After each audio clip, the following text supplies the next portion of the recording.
Est-ce qu'on peut faire une sorte de, disons, de généralité sur absolument tous les pays du continent africain par rapport à la transition numérique où il y a disons, des cas spécifiques en fonction des pays, en fonction des régions?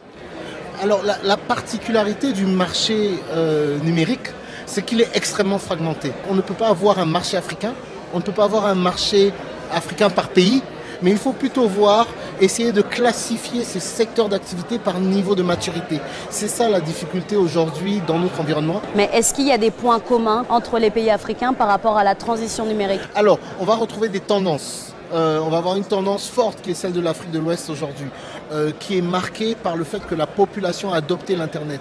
Si vous regardez les statistiques en Afrique de l'Ouest, on est pratiquement à 48% de personnes qui ont accès à l'Internet. En Afrique centrale, c'est 23%, donc c'est très différent.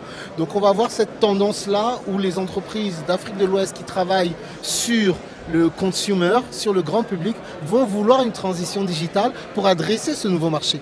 Voyez, alors qu'on va avoir d'un autre côté des tendances en Afrique centrale ou aussi en Afrique de l'Est autour des services publics. On va essayer d'avoir une transition numérique des services publics qui vont aussi d'opérer des services digitalisés. Quelles sont les solutions qu'on a aujourd'hui, dont on dispose aujourd'hui pour que justement cette maturité numérique puisse s'opérer? Il n'y a pas de solution miracle.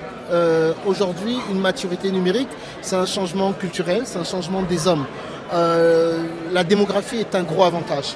Si 60% de la population a moins de 30 ans, c'est autant de personnes qui sont une génération Android, qui vont utiliser des téléphones portables de façon native. C'est autant de potentiel de marché pour les entreprises. Il y a une vision très positive qui est de dire la transformation numérique va nous apporter des choses. Mais il ne faut pas se cacher que la transformation numérique est aussi destructrice. Il y a beaucoup d'activités qui ont fait des dépôts de bilan parce qu'elles n'ont pas opéré leur transformation numérique. Il y a des opportunités réelles à ceux qui peuvent opérer dans le court et moyen terme, ça veut dire de 1 à 3 ans de transition numérique. Et il y a une vraie menace à ceux qui ne sont pas capables dans le long terme, donc de 3 à 7 ans, d'opérer cette transition numérique.